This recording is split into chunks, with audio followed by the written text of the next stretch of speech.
everyone, Ms.R here, and we're back with Raiders Thrive, another episode, and our regular crew is here, Mr. A and Crystal.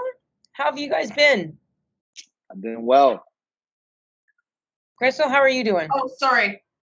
Is your camera on, friend? Yes. Oh, why can't I see you on mine? Strange. I'm doing well. I'm very busy. I have like 10,000 things on the go, and I'm literally just trying to, prioritize. But good. Busy is good.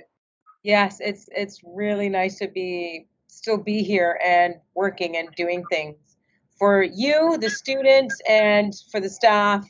And so things are good. It's been a good week. Things are just rolling. As you may have noticed, I don't know if you're following, but we didn't get around to doing a Raiders Thrive episode last week. It was just really busy and we couldn't squeeze it in, but we're back. And so the topic today, it was asked by a grade 9 student who said, how do I keep from stressing over the small stuff? Whether it's a bad night at practice or stressing over a spelling mistake. So we thought this was a good question because there's stresses of all kinds. There's the big stuff and then the small stuff. So I'm going to throw it out to Mr. A and Crystal to get us started. How do we keep from stressing over the small stuff? You know what? I love this question, and just to start off, I think Mr. Silva had mentioned 10,000 things. And those are all little, some are big things, but a lot of times when we look at our life, there's so many different, things that we have that are causes us stress, So I think right from when you look at these things, you have to also understand that, you determine how things affect you. There's a lot of power in terms of, you could prioritize, you could prepare, you can, you can choose to even create schedules that allows for you to handle all these different things. I know some days are more than others, right? So even how you take care of yourself, these are all things that kind of affect your ability to cope throughout the stress, right? I always look at it like, I wake up every day and it's like I have to do it again. But the thing about it is, I said prioritize. Sometimes when you're taking things out of your head and you're writing it down, the things feel stressful because it's... Mr. A, we can't hear you. Oh. Can you hear me? Yes. Oh, we can. I said, how much can the brain hold without it starting to feel like your heart starting to feel heavy, right? So it's always important that you write things down. These things that are there, is whether you keep it up here or you put it in your phone. But when you parking lot it, you allow for your brain to think about something else, So that's a quick strategy. Write it down. Take it out of the brain because it's still there. Whether it's in an agenda or in your head, it's still there. For sure. Crystal? I'm the type of person where I'm a visual person. I have to see it.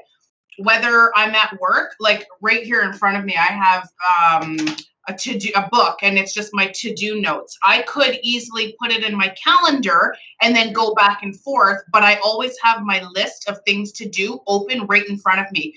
And then when I'm done those things, I cross it off because I feel like when I have so much to do, it's so hard to kind of put it in order of priority because there's so many things that need to be done at the same time. So I have to see it, and then I'll do it. So when I'm working at here at school, I might have 15 tabs open and I'll do something and then something will catch my attention and then I'll start working on that. And then something else will catch my attention. And then I have to go to the bathroom and then I got to go, heat up my lunch and then my phone rings and then someone's at my door. So there's so many interruptions, and I can appreciate that in itself is very stressful because you're trying to tackle a specific job, and life interrupts everything, right? So when I have a tangible list that I can just look at the end of the day, I look at that list and I cross off the things that I've done. It feels to me like,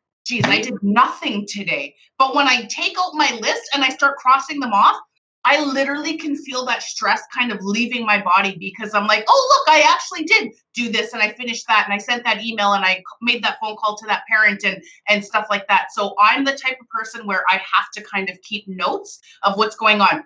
At work, I just keep like a little book But for my personal life, like, you know, if my kid has basketball, she has a tournament here, I got to go get her Santa photos, I got to go do this, I got to go do, like, whatever the case may be, I put everything in my phone, so I don't forget about it, because there's nothing worse to me than waking up one day going, oh my gosh, I totally forgot to do this, right?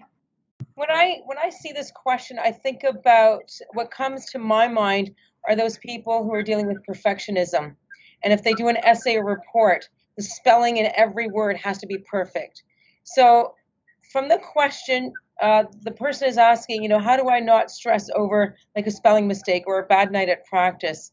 So I'm concerned if this question is coming from someone who's dealing with perfectionism. And I remember reading a few books about this, how this drive to be, you know, a perfectionist is affecting a lot of people, but primarily girls. So it's this idea